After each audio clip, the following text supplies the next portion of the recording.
Hello, hello. Welcome to Girl Stand the Podcast. I am your host, Makayla Daniels. And I'm your host, Kaylee Judge.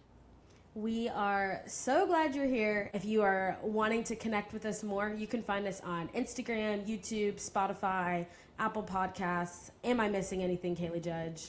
Nope, you've got it all. Feel free to Beautiful. like, subscribe, comment, let us know what you want us to cover, and we'll get to it. Cheers. Cheers.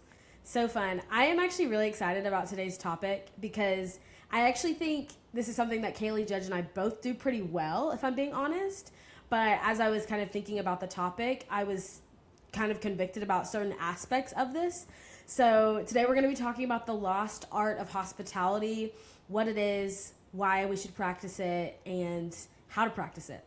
So I guess my first question I'm going to toss on over to you, Kaylee Judge, is what is the best display of hospitality that you have ever experienced personally? Yeah, so Makayla, we make outlines for these episodes, and Makayla graciously made this one because I was quite busy, and I saw that question on there, and immediately I had an answer. And for those of you that know me, you know this story, but for those of you that don't, 2 years ago, I was still living in Arizona. I had just moved here 6 months prior to that, and I was in a workout class, fell off the bike. I was on a bike in a workout class and hit my head and ended up in the hospital and stayed the night there. And when I was released from the hospital, I didn't drive to the hospital, so I didn't have a car. So my friend picked me up and she said, "Hey, why don't you just come stay at our house?" And she was still living with her parents at the time, and she said they were fine with it. They had a guest room, no big deal. So I went and stayed with them. And I was still very, very dizzy and just disoriented and taking long naps. And if you know me, you know I do not do naps.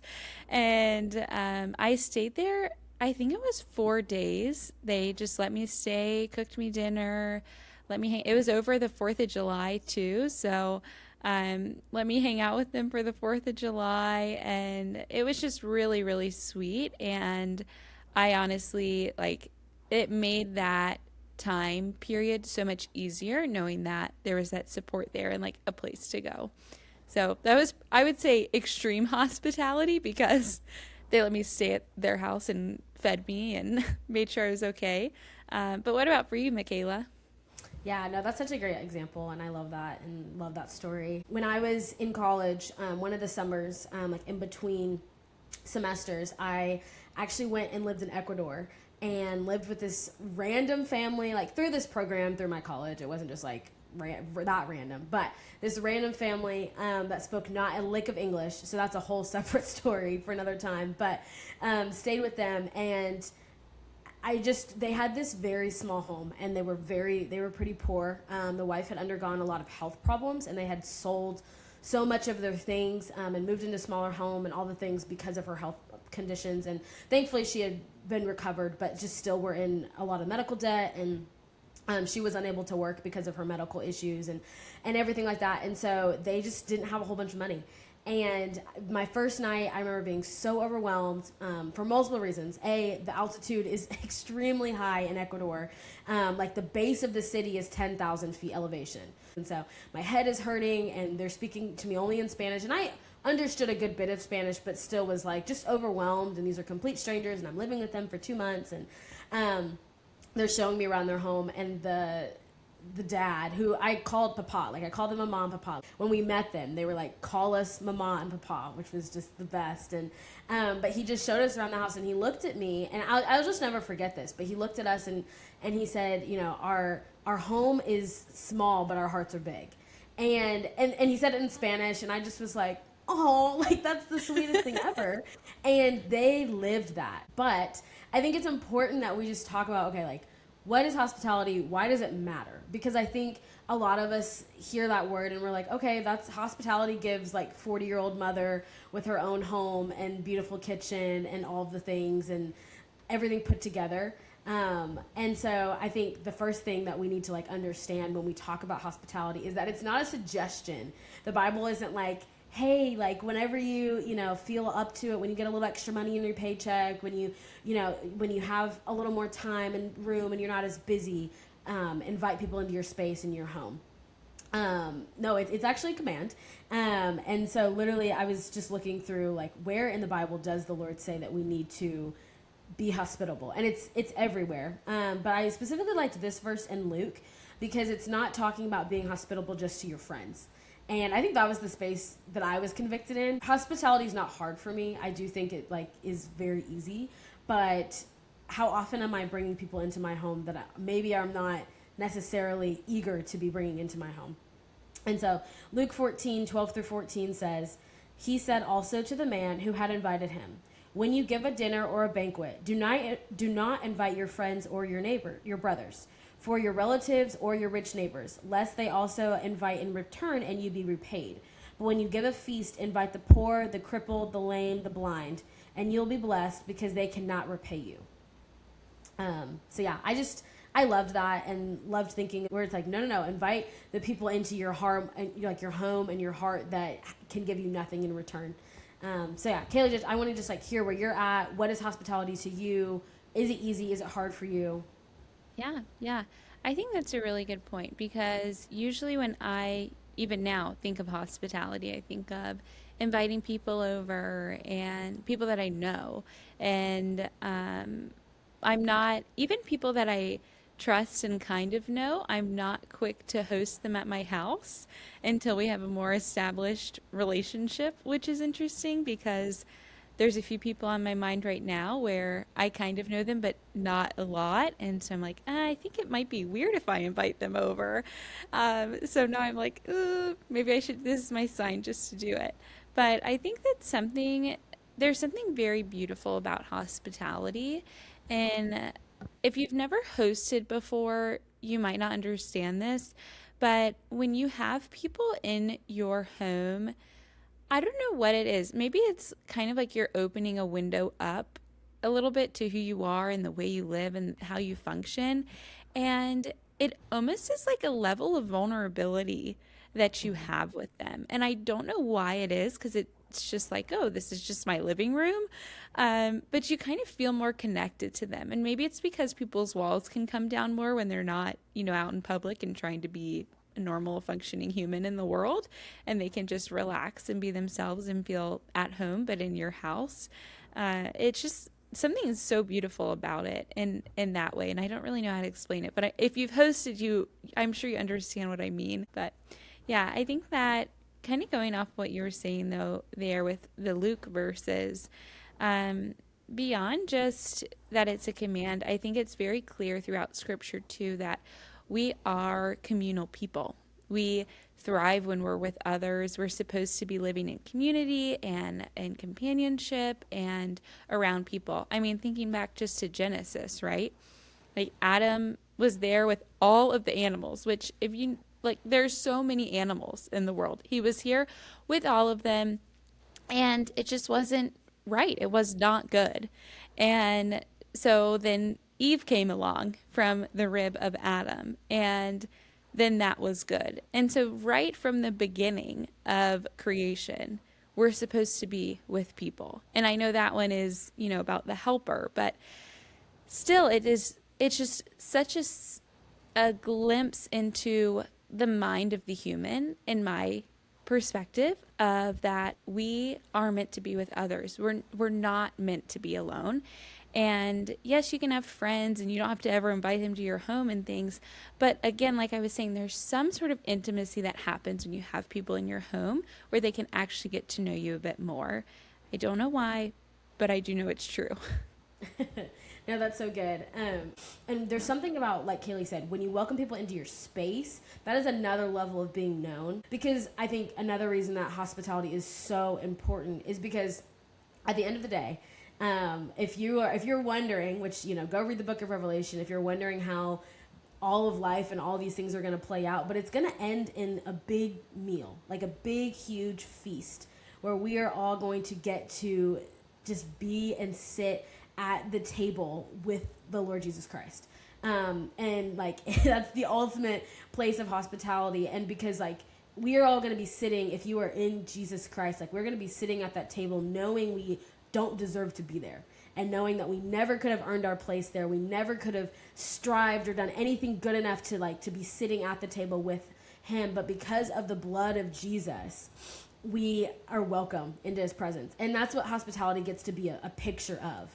You know, just kind of like that verse in Luke of, you know, reaching out to the poor and to the people who are quote unquote undeserving, and the people that can't pay you back and can't do anything for you in return, like reaching to those people, like, man, like that is a gift, because that's what Christ does for us. So if anything, if you're like, why do I need to practice hospitality? Because you're getting to mirror the gospel to people when you bring people into your home, because hospitality isn't about entertainment. It's not about putting on a show. It's not about making yourself look better. It's just about showing people that they belong and that they have value intrinsically, not because of anything that they do and not because they've quote unquote earned a space in your space, but that they just belong because of who they are. Yeah. Yeah. I think that what we're talking about, the art of hospitality, is really beautiful when it's lived in and embraced. But I think that it's been a little bit lost, which is hence the title, The Lost Art of Hospitality.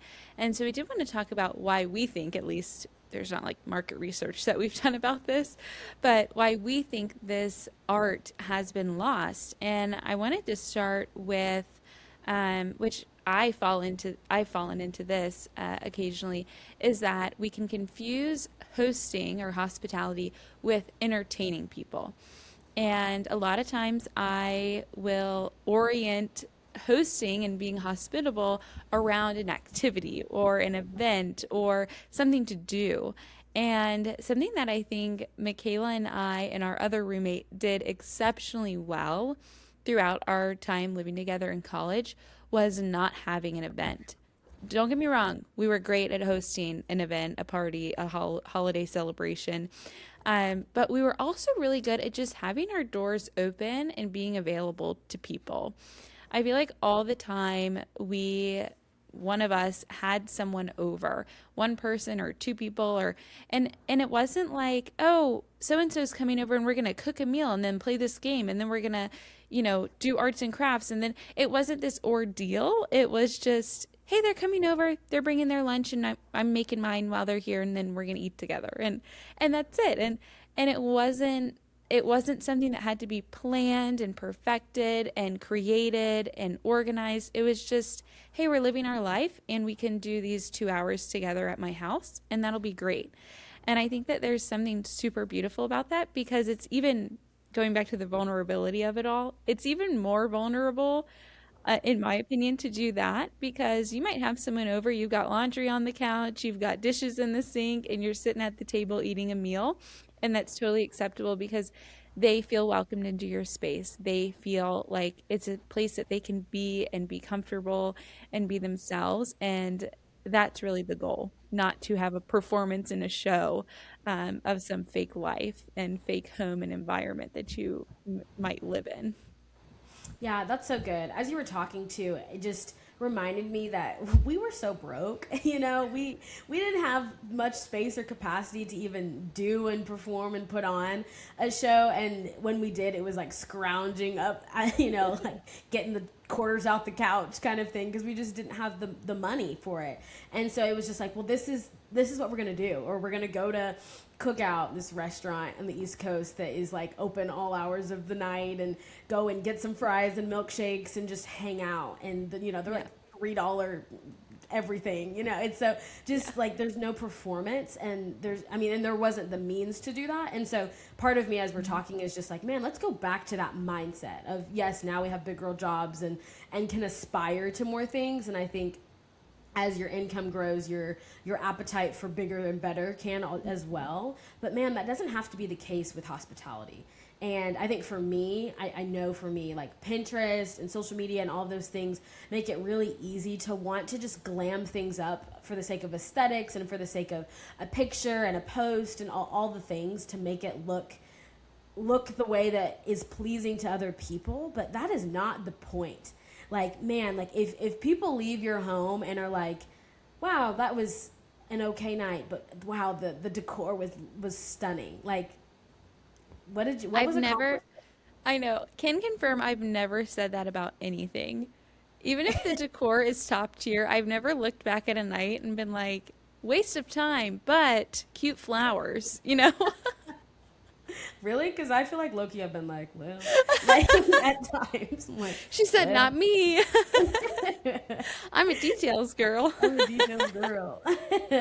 But yeah, I just think it's really easy to get into making things lavish and expensive. And I think that can be an excuse. I think we can, we're in our 20s and 30s and we're in a space of, like, I live in a 1 bedroom apartment. So no, it's not like one day I'm hoping for this like huge kitchen and all, like an island and all the, all the things. And right now it's just, it is what it is. And it's great and it's a blessing.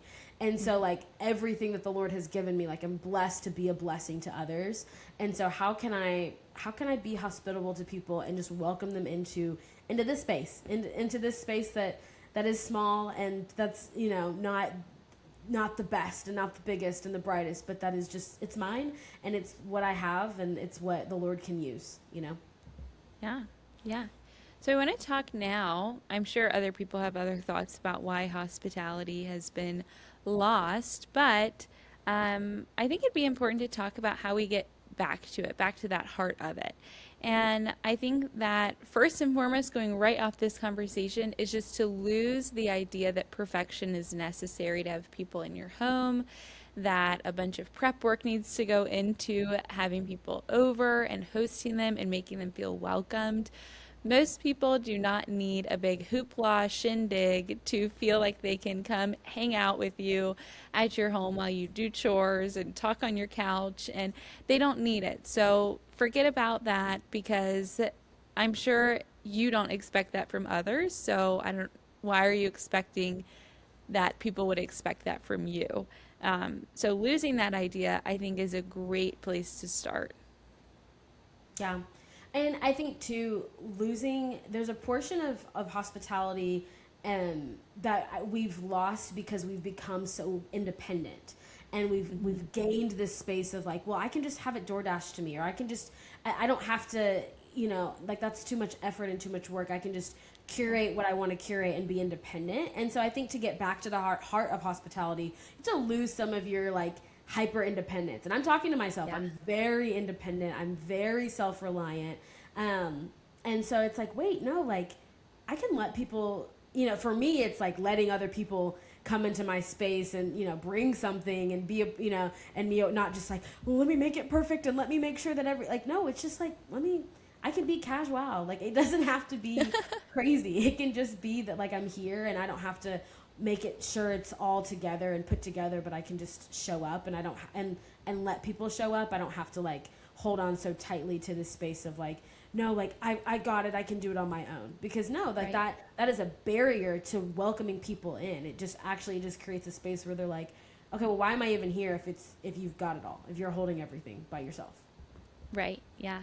Yeah, I think another way to get back to the heart of it too is, which I had to remind myself of this when I hosted last week, a group of people over. I was like, oh no, I don't have any cookies or I don't have any muffins for them or anything like that. And just reminding yourself that you do not have to be the cook. You do not have to cook anything to host. People can come over and not be eating, or they can bring their own food or something, and that's totally okay.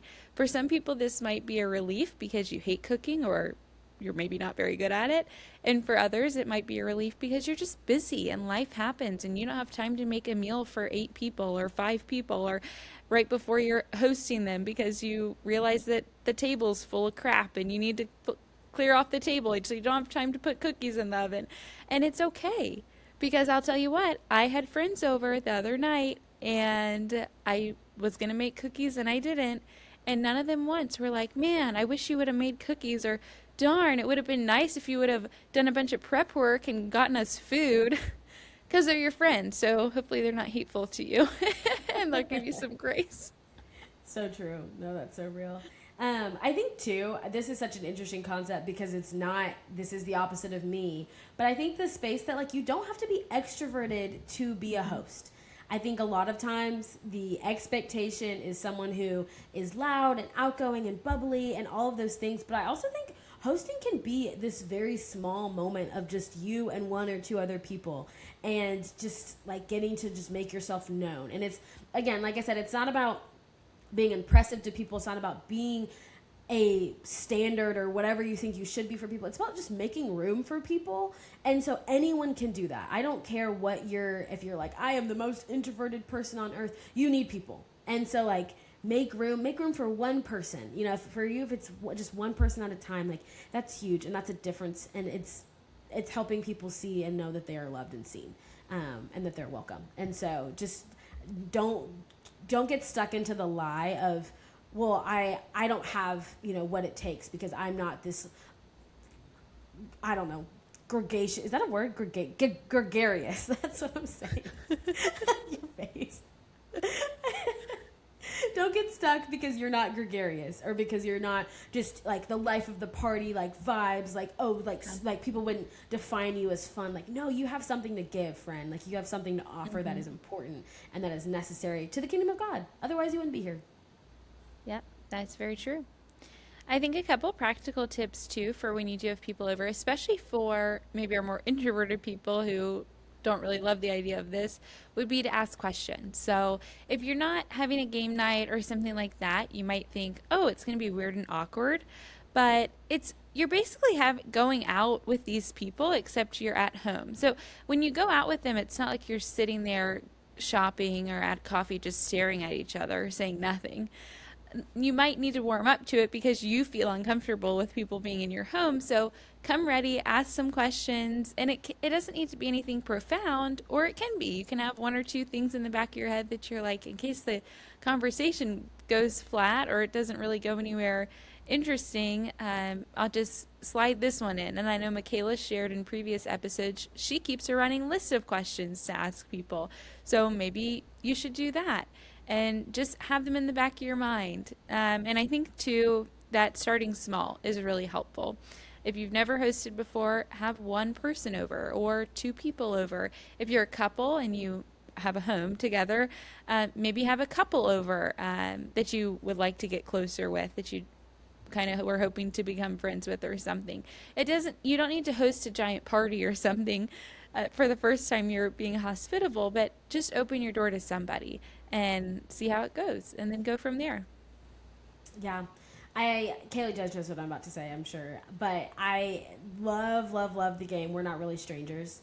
It is phenomenal. And it's so easy to pull out. It's just like a little red box of just questions. And there's we've probably talked about it on here, I'm sure. Yeah, but we have, there's 3 tiers to it. And you just ask questions and get to know people. And they range from like, what does my Instagram tell you about me, to, you know, what does my mother's, like, I don't know.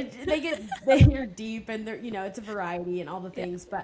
But I love that game, and I think it's meaningful and important to, if you're like, I don't know where to start, just get a game. You know, there's lots of question asking games. So if you're like, I don't feel comfortable just like looking at someone and being like, asking them a deep question, or just not the big eyes.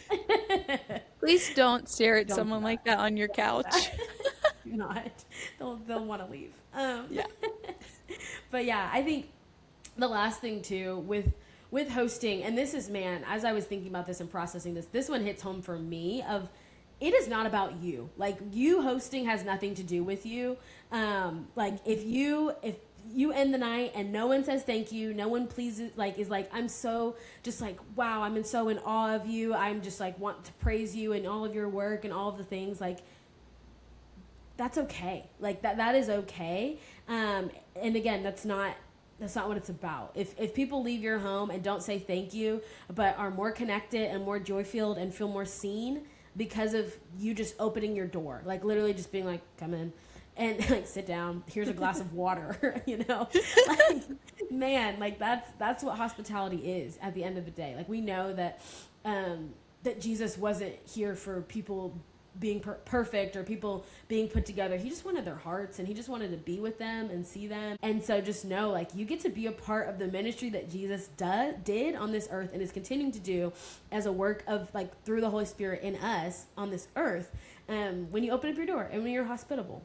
So I don't know, it's a great it's a great tool and a great tactic to share the gospel with people, to disciple people, to just connect with people, specifically, like I said, people that you don't know, that like you're, and I'm not saying, don't hear that we are saying open your door to just flat out strangers. Obviously that's not the point, but open your doors to people that it's like, hey, like I don't really necessarily quite fully vibe with this person, but that doesn't mean that they're not worth knowing. And so let me just stretch myself a little bit more and remember that, again, it's not about me. Like, what does this person maybe need from this interaction, and from this time that I can maybe give them and be just a blessing to them. So yeah, Kaylee Judge, anything you want to add? Any closing remarks? Nope, I think you got it all. Hit us with that verse. Beautiful. Romans 12:11 through 13 says, "Do not be slothful in zeal, be fervent in spirit, serve the Lord. Rejoice in hope, be patient in tribulation, constant in prayer. Contribute to the needs of the saints, and seek to show hospitality."